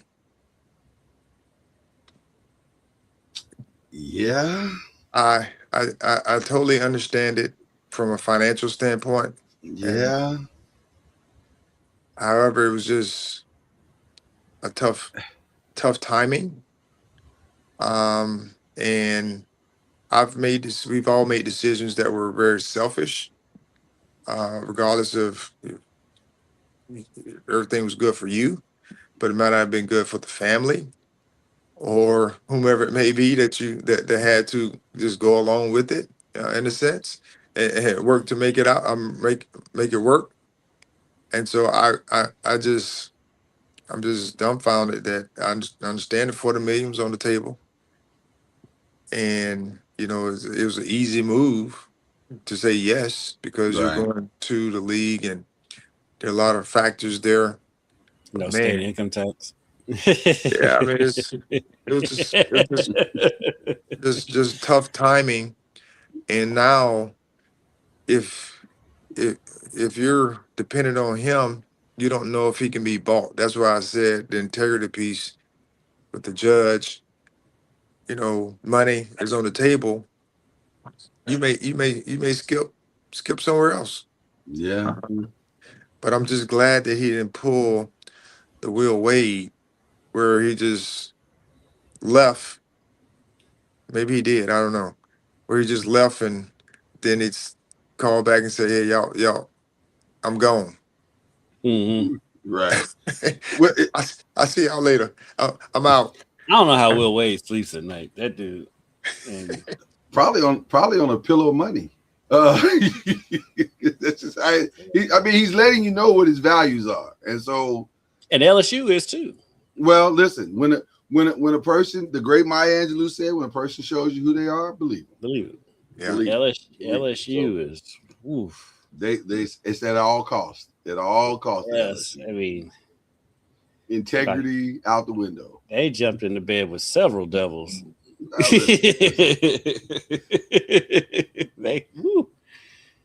So thank you, Charlie. Appreciate you, man. All right. Appreciate you guys. All right, All brother. right, man. You have a good one. The great Charlie Ward, ladies and gentlemen. The Great great. Charlie Ward. Rattling it up, rattling cages right now. You know, the thing that when he was talking about Brendan Sorsby, the thing that there's an old quote that popped into my head about how the NFL, when you were talking as well, when how the NFL handled it. And I remember, I don't know if it was a TV or cartoon or something I was watching, but I remember the guy said in the cartoon, if I don't teach you nothing, if I don't teach you, you won't learn nothing. And I think that's what this was. We got to teach you because you won't learn. You're never going huh? Sound like something from the Boondocks. It may have come from the Boondocks, but it was, I remember that quote and I was like, wow, that's a great quote because that's what this felt like, what the NFL was doing. Like, you're never going to learn this if we don't do this. Mm-hmm. You're never going to learn this lesson. So we're going to help you out. Yeah. So that way you won't have any more problems about that. Yeah. Only other news that was of significance to me, not significant, it wasn't significant at all, but it was just funny.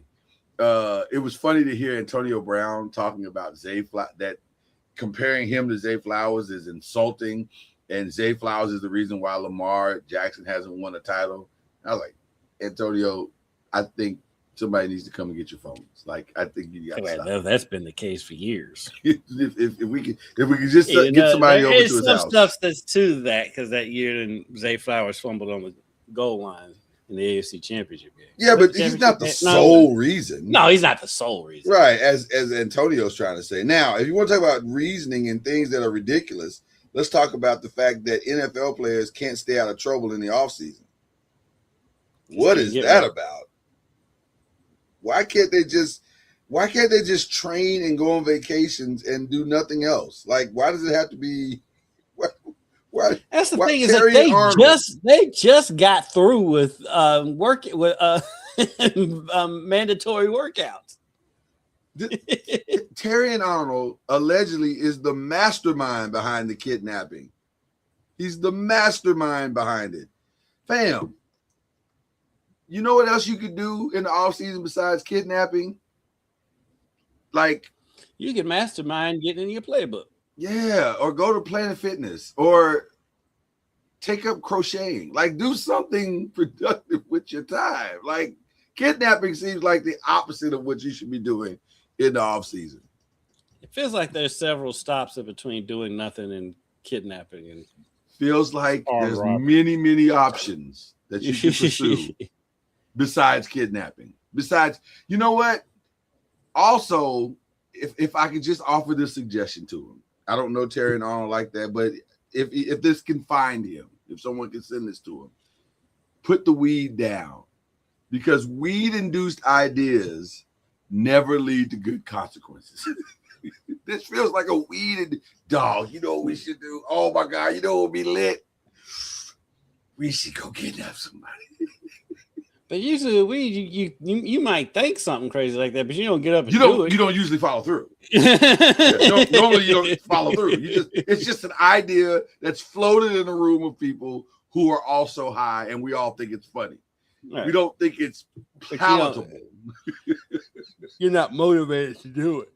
So the fact that you're motivated to do it says a lot about what you're doing with your off-season time. So I would say, don't do that. Do something else. All right, so that's all the back stuff we got. I got to get into this. What are we watching? Because I got something to share with you. I am a girl dad. You know this. Yes. You've known this about me our entire brother. When you open with this means you're going to tell me you watching some nonsense. I am. In matter of fact, I'm such nonsense. I'm gonna take my glasses off and prepare myself for this. What I'm about to say. I love a good social experiment as much as the next guy. I enjoy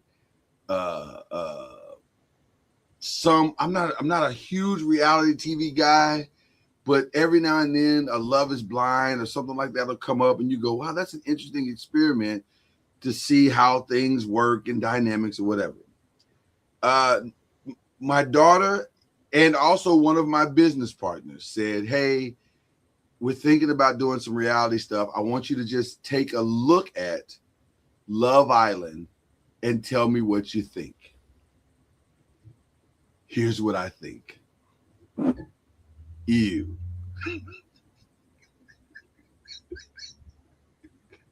Ew.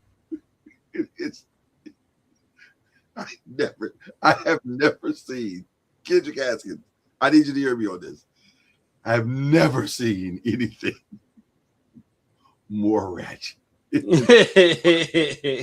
was a 3-minute segment from this. And by the way, here's the craziness about Love Island.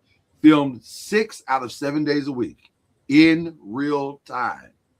So they're in Fiji. So the way it's set up, they did something yesterday. It'll be on tonight. They're doing something right now. It'll be on tomorrow. The only day off they have is Wednesday.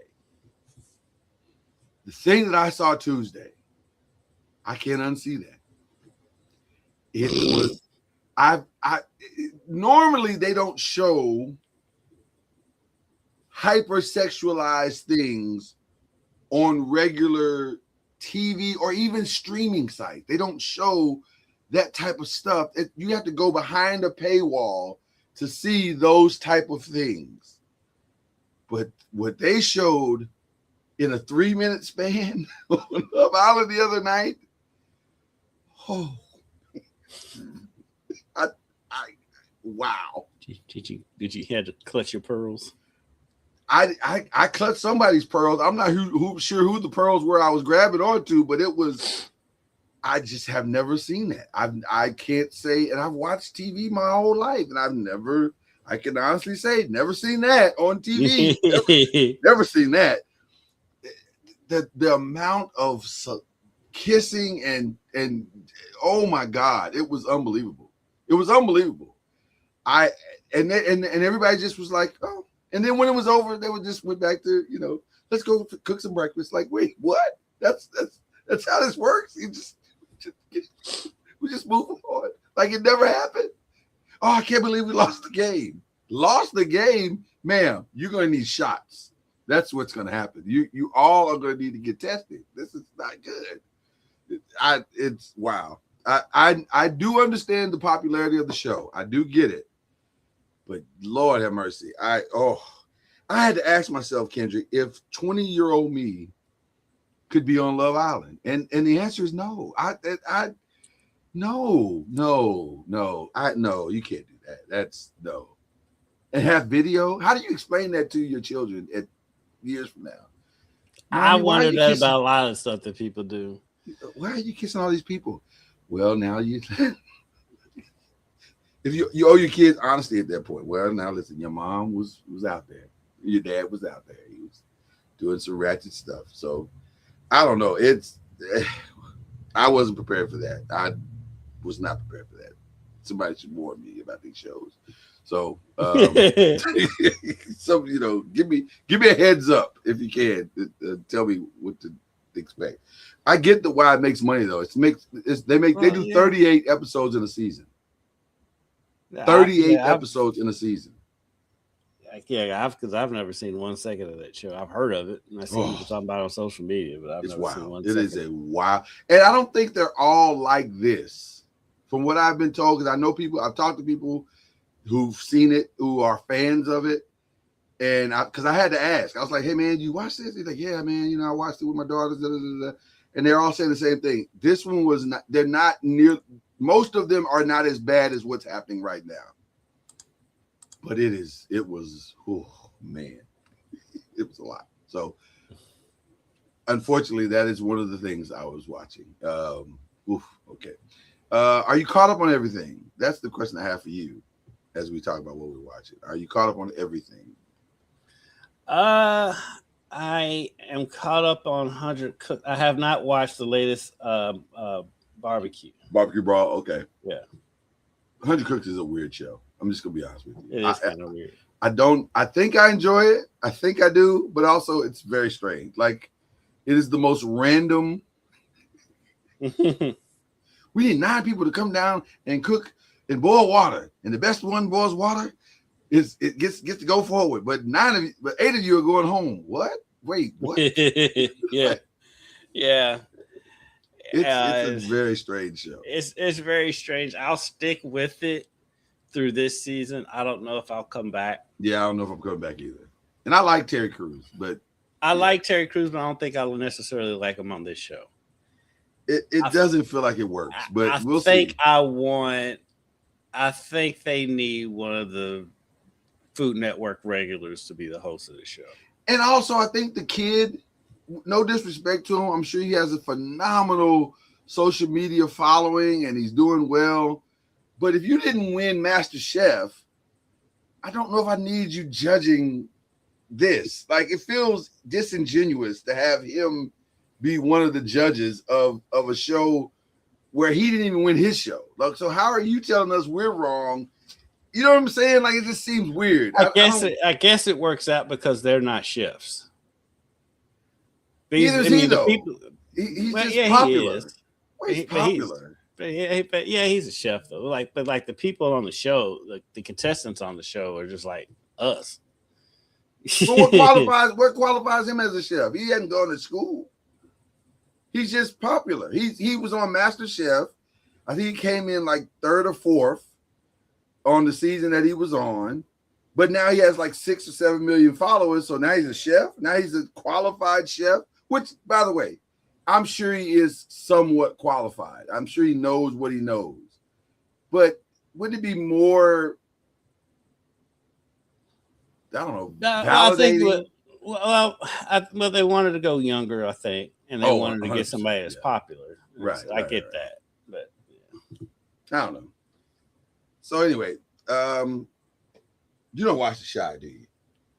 I told you, the Chi jumped the shark with me when that lady shot up the mayor from point blank range, and he came back the next season perfectly fine. And I was like, yeah. Listen, who among us have not been shot and came back perfectly fine? What are we talking about right now? Because it wasn't. And like the funny thing is that's not even the most outlandish thing that happened on that show before I stopped watching it. No. That's not even in the top 5 of outlandish things. The fact that the mayor was a big known gangster. Yeah. A known black gangster is not going to win the governor of a major city. That's not probably not. Probably not. That's a hard sell. It's a very hard sell. Didn't they sell drugs? Yes, but he's very conscious to the help needs. So yeah, he knows how to make deals. So they had a big moment this past weekend, a huge moment that's actually last week, and they very pivotal character is gone. And so it'll be interesting to see how they're ending the season. But they have to start wrapping up the season. This is the series finale. So we got to start wrapping up things. Well, because now the show's been on so long, even the kids that were little kids on the show when it first started are grown adults. Listen, shout out to them. They got 8 seasons. 8 seasons is a flex. That's speaking of 8 seasons, All American is coming back for their final that show's season. Still on. It's still on. They're on their 8th season. They're about to start in July with their 8th. He should be in the league by now. Oh no, he's already won a title. He went to the league, played for New York, ironically, won a title his rookie season. He's MVP. Yeah, now he's about to have a baby. Like that show has come full circle. So didn't they have a spinoff at one point of that show? They did. All American, Homecoming. Yes. And that went 3 seasons. That's how long All American's been on. They've had another show be on, and that show's going off the air. And they're still shout out to where do these shows air? Because All American is so old. It used to come on UPN or the CW one. It's still on the CW. It's still on the CW. Okay. Yeah, but I don't watch anything in real time, so I'll go back and watch it. Like CW, other than them having the ACC package, I didn't know that they was still on the air. They're still doing shows. Yeah, they're still holding on. But this is it though. This is the last hurrah, and they've actually gotten rid of all of their big shows. Like this is the end of their big shows. I think there maybe be 1 or 2, but All American was holding them down for a minute because you remember they got popular in the pandemic. Yeah. So yeah, but they're wrapping it up. So they're and then Raising Canaan is wrapping it up. They had a big shift around as well this past week. It was a big week for massive changing shows. I don't know why everybody went through I don't know how you have time to watch all these shows. because I work late at night. You know that. I work late at night sometimes. So I you're just have it working. on in the background. Yeah. That's what I think. It's like you're working though. Yeah, but I've mastered the art of hearing the noise and looking up and seeing it. But yeah, now during the day I don't have time for any of that. But I'll have it on in the background or whatever, and it works. It works for me. So, but yes, I think I'm caught up on everything at this point. Is that my house that somebody's running past? Or I think that's my house. That was yours. Yeah, maybe I should look out and see what's going on. But yes, that's what's happening in our world. And Barbecue Brawl's good. It's been good. We're headed to the end of that. I hope. Well, I won't spoil it for you, but people, that show. This was an interesting mix this season. It was an interesting mix of chefs. I feel like I know who's going to win. I think I do too at this point. It seems like it's geared toward the three people that you would think if you've been watching it. Those three people are pretty much at this point. It seems like they're locked into the final thing. And I agree with you. I think, and we haven't even spoken about this, but I think I agree with what you're thinking. I agree with what you're thinking. So it will be interesting to see how this ends. But yes, that's it. So we're going to be gone for a little while because, quite honestly, in July, there ain't a lot to talk about. Well, and it's too early to start doing profiles and all that kind of stuff. So we'll just take a break, and you take the break with us and go back and see some of our best moments, some of our older shows and best interviews and all that good stuff, So you got any shout outs, sir? Anybody you want to shout out before we take off for the summer? Not to end the show on a somber note, but my shout out is more of a prayer request. Mm-hmm. But we do prayer requests here for Kenny Klein, U of L longtime University of Louisville Sports Information Director Kenny Klein and his family, dealing with the serious medical issue. They need all the prayers you can get. Kenny's the best in the business at what he did. And he was so good at his job that he retired, and Rick Pitino basically got him out of retirement to help him out up at St. John's. He's any sporting event that happens in this town, major sporting event that happens in this town, Kenny's the point man. Was Kenny your entry point into U of L coverage? I mean, he was there. I'm saying, right. I'm saying, well, he was for sure mine. And I was a nobody, like nothing. I'm just a guy that started the thing was trying to crack in, and he treated me like I was in everything. Yeah. And never made me feel less than that. No. And welcomed me with open arms and would remember me and bring me to his office, and we'd talk. And I will forever be a Kenny Klein guy. He is. I love him. I'm appreciative of him. I don't like to think about what's happening now, and I think I share that with 95% of Louisville sports media, maybe 100% of Louisville sports media. It is, not to get into it here, but I think that is a well-timed prayers up for Kenny Klein. I saw Pat Forty even talking about it. Kenny Klein is in our minds, and maybe in a lot of people that that truly know, he's a legend. He is a true. We use that very flippantly sometimes, like, oh, this guy's a legend. No, Kenny Klein is a legend. The reputation that Louisville has had and currently has is because of Kenny Klein and his excellence at his job. Yeah. So and for people who don't realize it, a lot of you have seen Kenny Klein and don't know it because Kenny Klein runs the digital statistics for the Final Four. So you see Kenny Klein courtside at the Final Four just about every year. You may not know who he was, but you've seen him. Kenny Klein is the definition of the wind beneath the wings. He's all, if you saw something doing something great, or if you saw something magnificently happening, one of the biggest reasons why it was happening is because what Kenny Klein did behind the scenes. That's why it was happening. That's why it looked so good. That's why it came out so great. That's why it was so well coordinated. Is because of Kenny Klein. He's just an absolute legend, and we are definitely sending our prayers up for Kenny Klein. And actually, I think that's my shout out and my way to end the show. I'm comfortable ending the show on that because we really, really want Kenny Klein to get better and recover. So with that being said, we will see you sometime in August. Yes. I don't know when, but we'll come back and we'll do a thing and we'll come back bigger and better than ever. So that is the great Kendrick Haskins. You saw Charlie Ward. He was here. That happened. And then I'm here just doing a thing. And we'll be back. And when we come back, like we always do, we'll cue the whistle. But I don't know if we'll cue it now because I don't know where the whistle is. Where is the whistle? That did not work. Okay, there it is. There's the whistle. How did the whistle get lost like that? It's crazy. But we found it. Got to leave on the whistle.